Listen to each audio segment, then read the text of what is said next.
رمضان تيبا رمضان تيبا رمضان تيبا مرحبا يا رمضان مرحبا يا رمضان مرحبا يا رمضان مرحبا يا رمضان رمضان تيبا.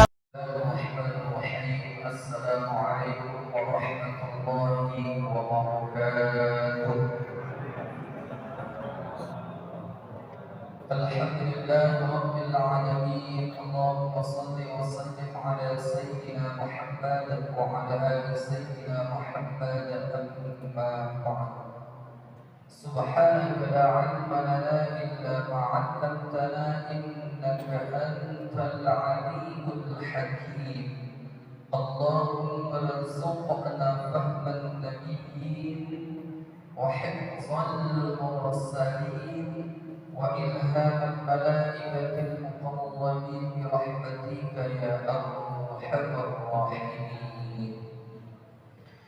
Alhamdulillah, kembali kita bersyukur kepada Allah Subhanahu wa Ta'ala, Rabb kita yang Maha Ghafur, Rabb kita yang tidak pernah tidur, yang senantiasa memberikan kenikmatan kepada kita semua. Di antaranya nikmat kesehatan, kesempatan, dan yang paling utama adalah nikmat iman dan Islam. Salawat berikan salam tak lupa pula kita hadiahkan kepada baginda Nabi besar Muhammad sallallahu alaihi wasallam. Allahumma salli wa sallim wa barik alaihi. Mudah-mudahan dengan berbanyaknya kita berselawat kepada beliau telah mendapatkan syafaatnya di yaumil akhir. Amin. Amin ya rabbal alamin. Tuan-tuan guru yang saya muliakan, bapak-bapak, ibu-ibu, dan seluruh jamaah salat fardu subuh yang dirahmati Allah Subhanahu wa Ta'ala. Alhamdulillah, kita sudah memasuki hari kedua di bulan suci Ramadan.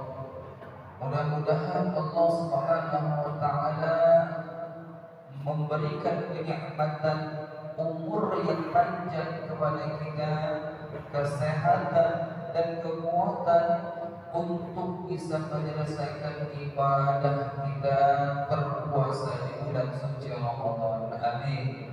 Amin ya rabbal alamin. Bapak Ibu yang dirahmati Allah Subhanahu wa Ta'ala, ada judul tausiah yang telah diamanahkan kepada saya pada subuh yang berbahagia ini, keimanan dan nikmatnya beribadah. Bapak Ibu yang dirahmati Allah Subhanahu wa Ta'ala, seseorang tidak akan merasakan nikmat dalam iman terutama sebelum yang pertama dia ridha Allah sebagai Tuhan. Ridha Allah sebagai Tuhannya dan Islam sebagai agamanya, dan Nabi Muhammad sallallahu alaihi wasallam sebagai nabi. Kalau ketiga ini sudah ada pada diri kita, maka dalam beriman kita akan mendapatkan manisnya iman. Begitu juga dengan kelezatan dalam beribadah. Bapak Ibu yang dirahmati Allah, dalam tubuh kita ini ada yang namanya jasad, ada yang namanya rohaniyah. Jasadiyah dan rohaniyah. Makanan jasad, setiap orang itu memiliki cita rasa yang berbeda-beda. Si A ketika melihat durian jangankan melihat, mencium aromanya saja, mencium baunya saja dari jarak yang jauh, walah senangnya gak ketulungan. Pengen cepat-cepat makan durian, pengen cepat-cepat menikmati durian. Tapi bagi orang yang tidak senang dengan durian, tidak suka dengan durian, jangankan melihat isi durian, mencium bau durian pun dia sudah tenang. Bapak Ibu yang dirahmati Allah Subhanahu wa Ta'ala. Makanan fisik saja bisa kita membedakan, bisa kita menikmati lezat atau tidaknya satu makanan tersebut. Maka begitu jugalah berlaku pada makanan rohaniah kita. Berbeda kalau makan rohaniah ini tidak lidah yang merasakan, Bapak Ibu. Kalau makan durian manis, legit, agak kepahit-pahitan, lidah yang merasakan. Kalau makan rendang, lidah yang merasakan. Kalau makan jeruk, lidah yang merasakan, karena itu makanan fisik, jasad kita. Berbeda dengan makanan rohaniah yang merasakan adalah hati kita.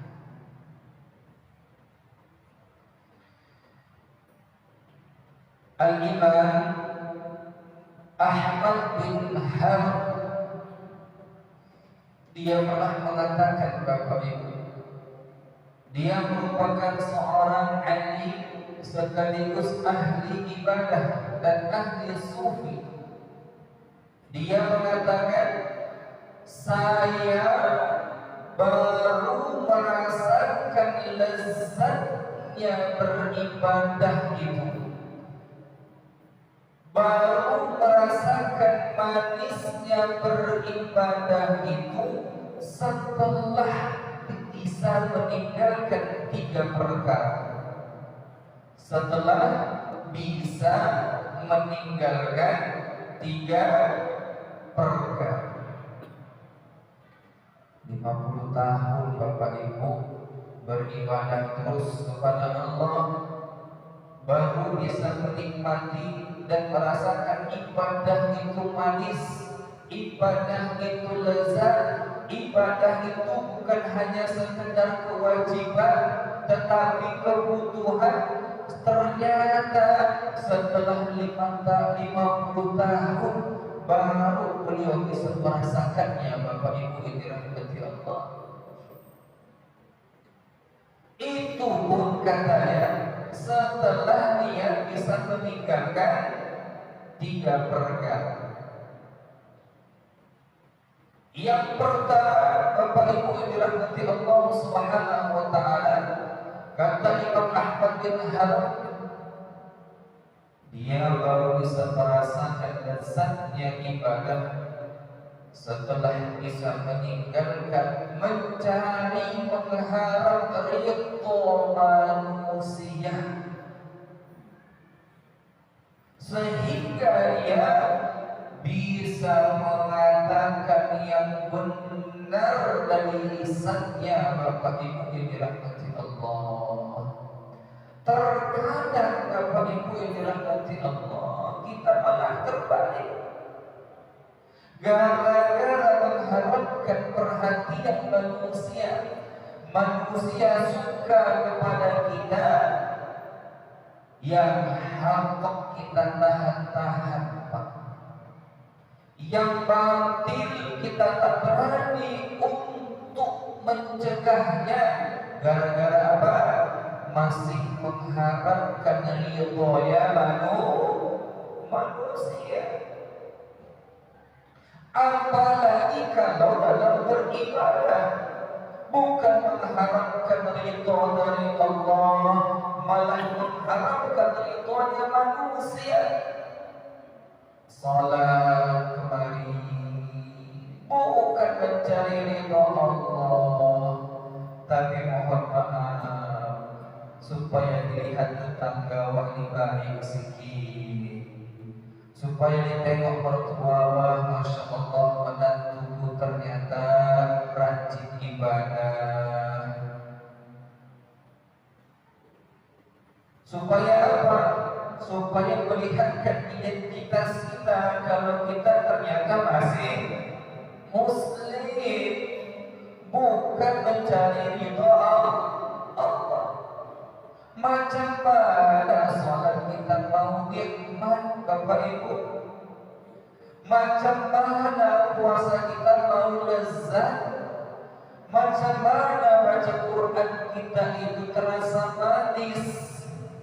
Kalau yang kita cari dalam beribadah masih ada satu pautnya tentang ridhonya manusia dengan beribadah kita, Bapak Ibu dirahmati Allah. Usia bertambah, masa iya ibadah kita walaupun mohon maaf kuantitasnya tidak bisa kita tambah, paling tidak kualitasnya, Bapak Ibu dirahmati Allah. Jangan sampai kita beribadah kepada Allah karena terpaksa. Ini jujur aja Bapak Ibu dirahmati Allah. Pernahkah kita sholat malam sampai telapak kaki kita bengkak? Pernahkah kira-kira? Hah? Gak pernah. Paling bengkak telapak kakinya bukan karena sholat malamnya, karena asam uratnya kambuh. Betul ya Bu ya?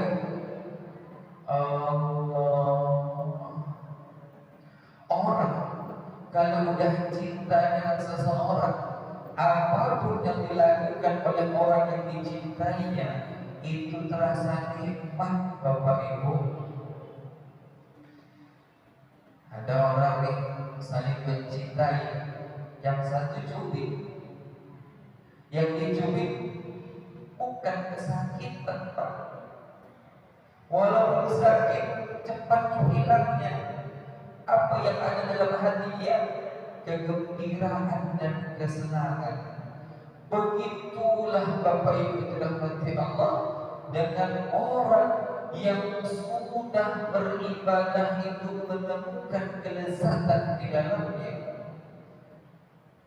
sehingga dia dalam menanti antara satu salat ke salat yang lain timbul rasa kerinduan, Bapak Ibu yang dirahmati Allah.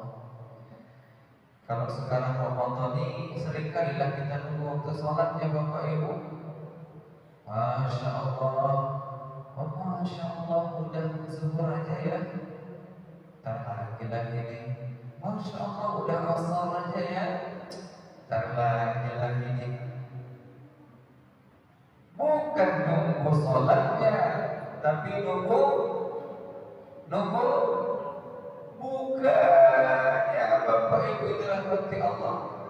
Ya, maka terkadang puasa kita ini, ya, masih puasa hanya memindahkan jadwal makan saja, memindahkan jadwal makan. Maka orang yang puasa kayak gini siangnya puasa, kalau udah malam puasi Bapak Ibu. Pak mumpung udah buka puas-puasi, minum es puas-puasi, makan kue puas-puasi. Begitu udah mau tarawih, baru mulai perut krek, buang angin terus. Yang satu buang air kecil terus. Alhasil apa? Tarawihnya pun kadang-kadang tidak timbul rasa nikmat. Sehingga mohon maaf Bapak Ibu, dalam sholat tarawih pun kadang-kadang jamaah ini ada dia tengoknya daftar imam dulu. Olah Ustaz ini pula malam ini tak bisa di sholat sini, cari masjid lain. Kenapa? Lambat betul. Di sini nggak ada kan? Atau sama aja? Hah? Masih ingin juga? Masih juga ya Bapak Rahmati Allah ya. Allah karim. Tengok yang satu. Wah, ini Ustaznya kalau bacanya di imam cepat nih. Udah ganti malam di sini lah katanya pula. Allah karim. Pernah enggak ketika kita jadi makmum, imamnya baca lambat, hati kita itu berkata-kata macam menggerutu gitu. Allahu Akbar. Bismillahirrahmanirrahim. Mak, bismillahnya ada 10 detik, dihitung dia detiknya Bapak Ibu. Cemana lagi Fatihahnya? Biasa pukul 9 selesai. Ini mau pukul 11. Esok tak bisa lagi sholat di sini dah katanya. Ini mohon maaf Bapak Ibu ini rahmati Allah. Ya, jadi janganlah kita mengejar ridhonya manusia kalau ingin merasakan manis, nikmat dan lezatnya ibadah. Ini yang pertama. Yang kedua, kata Imam Ahmad bin Hanbal, ku tinggalkan teman-temanku yang fasik dan aku memilih teman-teman yang saleh. Karena teman dalam bergaul kita sehari-hari Bapak Ibu yang dirahmati Allah itu menentukan kualitas keimanan kita dan menentukan kadar ibadah kita kepada Allah. Berteman sama orang jual minyak wangi, minimal awak kena wanginya.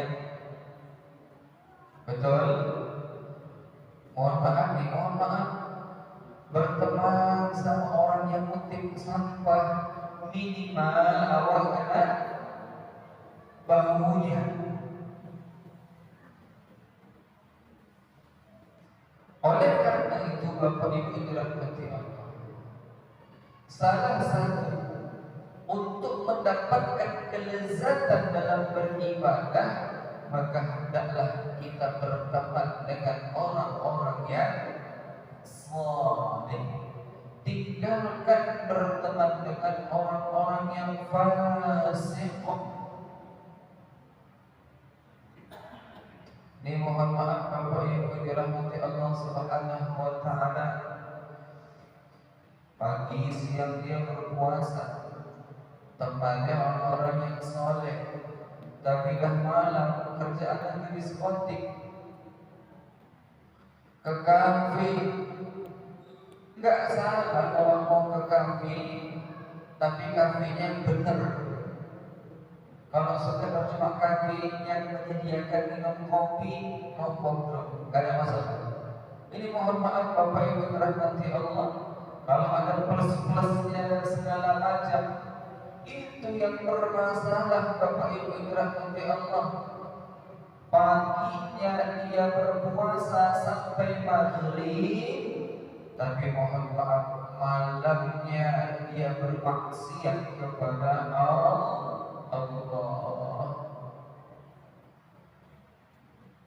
Dalam berteman cuma dua Bapak Ibu. Kalau bukan kita yang mewarnai, maka kita yang akan diwarnai. Kalau bukan kita yang mempengaruhi, maka kita yang akan dipengaruhi. Maka kalau kita ingin melihat bagaimana kondisi keimanan seseorang, maka lihat siapa kawannya, siapa temannya. Bapak Ibu yang dirahmati Allah Subhanahu wa taala,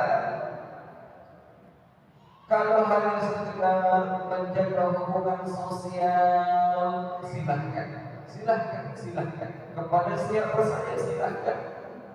Bahkan mohon maaf kepada orang-orang di luar Islam, kita juga menjaga hubungan.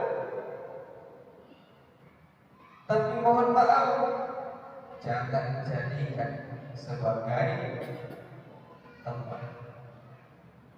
Paham Bapak Ibu dirahmati Allah? Ini yang kedua. Yang ketiga, Bapak Ibu dirahmati Allah Subhanahu wa taala, Imam Ahmad bin Hanbal baru bisa merasakan nikmat lezatnya dalam beribadah setelah dia bisa meninggalkan manisnya dunia untuk mencapai manisnya akhirat. Apa yang dimaksud meninggalkan manisnya dunia, Bapak Ibu?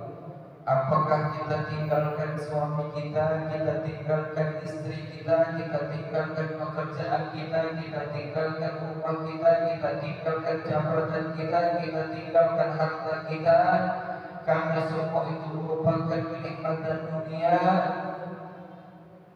Bukan. Tapi jadikanlah apa yang telah Allah kasih tentang perkara dunia itu untuk mencapai akhirat. Bagaimana kendaraan kita gunakan untuk akhirat, bagaimana keluarga kita ajak untuk perkara akhirat, bagaimana jabatan yang kita ambil ini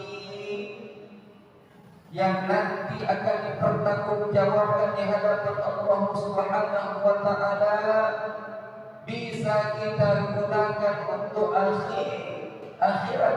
Macam mana contohnya? Jabatan bisa digunakan untuk akhirat, jangan persulit orang lain dengan jabatan kita. Sebaliknya, permudah urusan orang lain. Kalau orang gara-gara tanda tangan kita memudahkan urusannya, kasih tanda tangan kita. Ini kadang-kadang mencari tanda tangannya, minta tanda tangannya, awak datangi pagi masih tidur, datangi siang pergi kerja, datangi malam kecapean. Kapan punya awak mau ditanda tangan? Ini mohon maaf Bapak Ibu yang dirahmati Allah Subhanahu wa taala. Ya.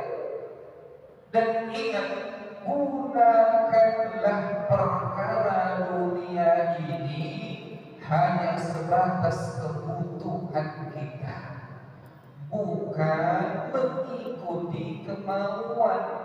Karena kemauan kalau kita ikuti tidak akan pernah habis. Kalaulah memang Bapak Ibu cukup motor satu, yang satu saja ngapain dua? Kalau cukup rumah lantai satu, ya lantai satu, ngapain sampai lantai dua? Alhasil apa?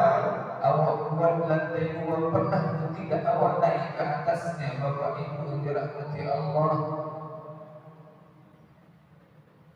Alhasil uang yang habis begitu saja.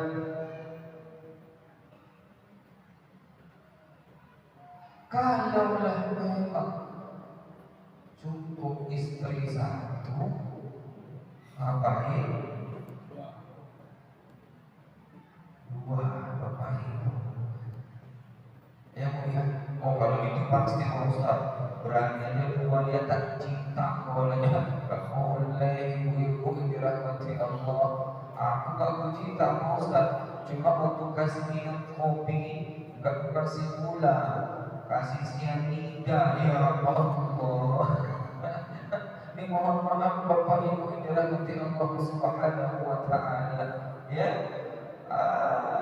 Jadi Bapak Ibu dirahmati Allah, silakan kita cari tentang perkara-perkara dunia ini, Tapi jangan gara-gara mencari urusan dunia kita lupakan akhirat, kita tinggalkan akhirat. Seharusnya sebaliknya Bapak Ibu yang dirahmati Allah Subhanahu wa taala, ya, kita cari perkara dunia ini, kita peruntukkan, kita jadikan dia sebagai sarana untuk mencapai akhirat Bapak Ibu yang dirahmati Allah Subhanahu wa taala. Baik Bapak Ibu yang dirahmati Allah Subhanahu wa taala, termasuk dalam berpuasa, sudahkah kita menikmati ibadah puasa kita? Atau mohon maaf, ya, ibadah puasa kita masih sebatas hanya menahan makan, menahan tidak minum, menahan tidak berhubungan suami istri, menahan untuk tidak muntah dengan sengaja.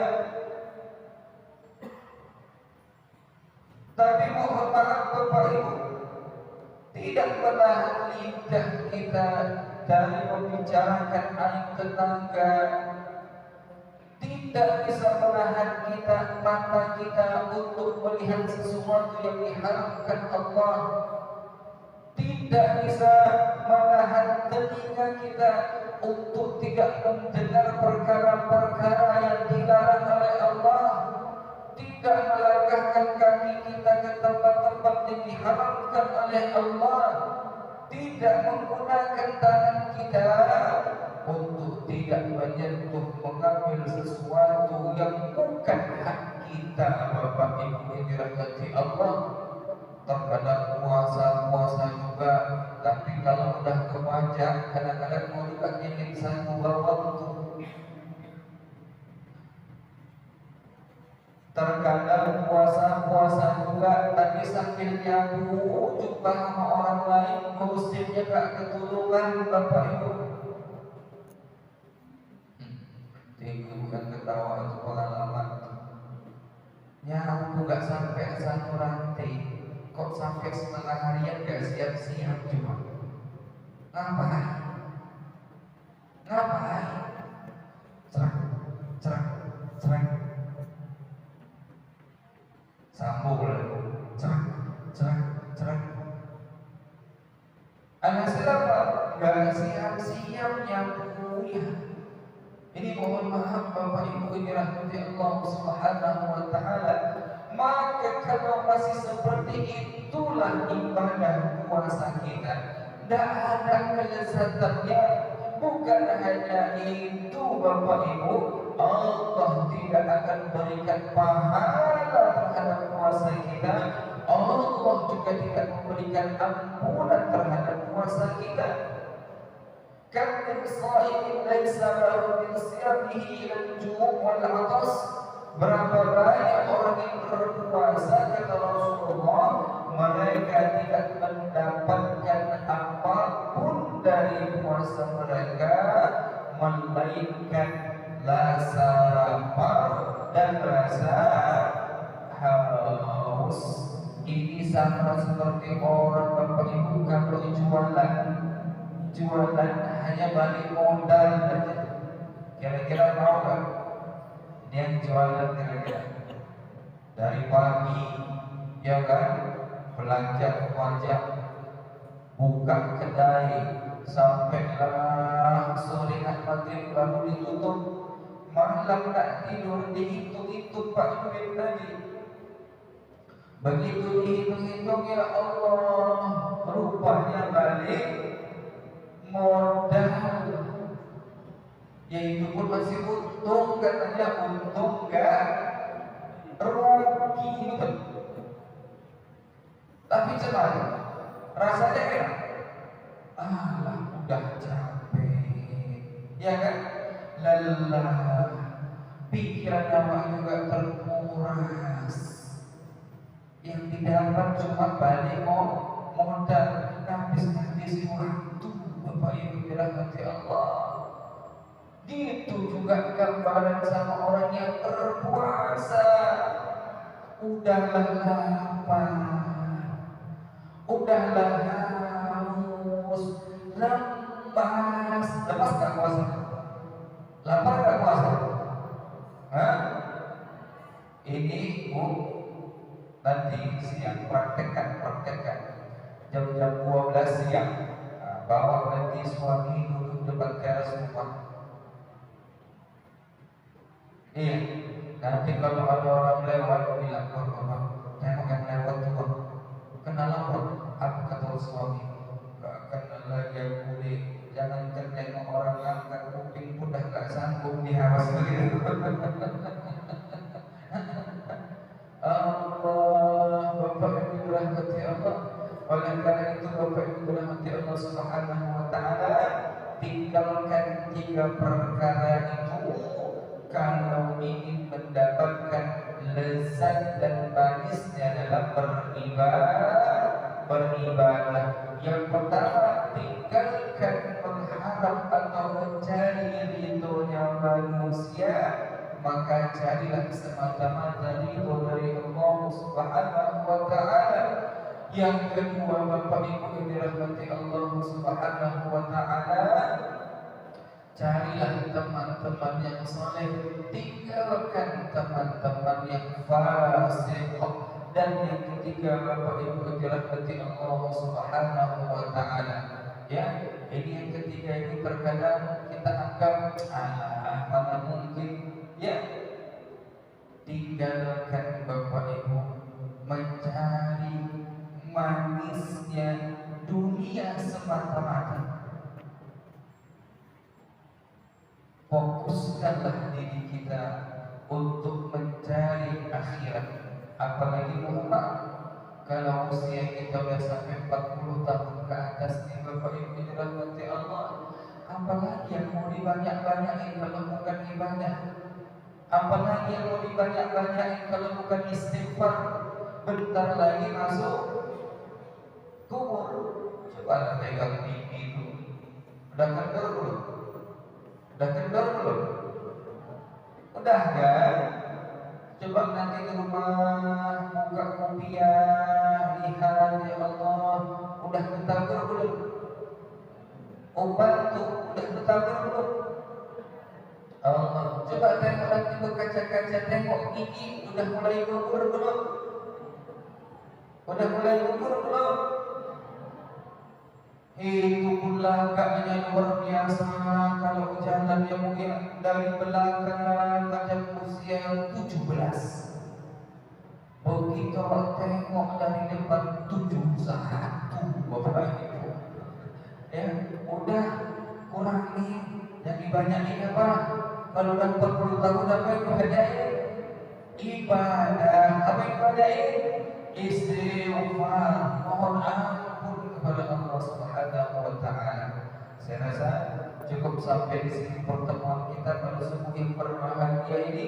Mudah-mudahan Allah Subhanahu wa taala bisa memberikan nikmatnya ibadah dalam kehidupan kita, sehingga kita mati pun dalam keadaan beribadah kepada Allah Subhanahu wa taala. Amin. Amin ya rabbal alamin. Billahi taufiq wal hidayah. Wassalamualaikum warahmatullahi wabarakatuh. رمضان تيبا رمضان تيبا رمضان تيبا مرحبا يا رمضان مرحبا يا